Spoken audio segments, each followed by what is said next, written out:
దేవుడు వెలుగుకు పగలనియు చీకటికి రాత్రనియు పేరు పెట్టెను.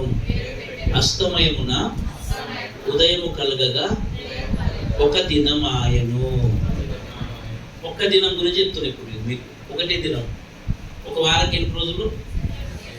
7 రోజులు కదా. అయితే ఒక్క రోజు గురించి జ్ఞాపకం చేసుకుంటాం. అందుకని అనుకోవాలంటే మనం కష్టపడుతుంది కదా. అవునంట. ఒకరోజు ఏమేమైనాయి పలికింది కదా. చెప్పండి మీకు గుర్తులు. భూమి, ఆకాశము.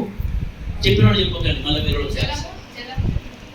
జలములు, నీళ్లు, ఇంకా చీకటి, వెలుగు, ఇంకా పగలు, రాత్రి. చెప్పు ఇంకా చెప్పు. ఏం కాదు ఏం దాతావు?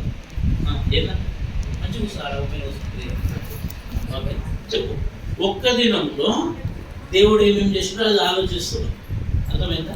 ఒక్కటే దినంలో ఒక దినానికి ఎన్ని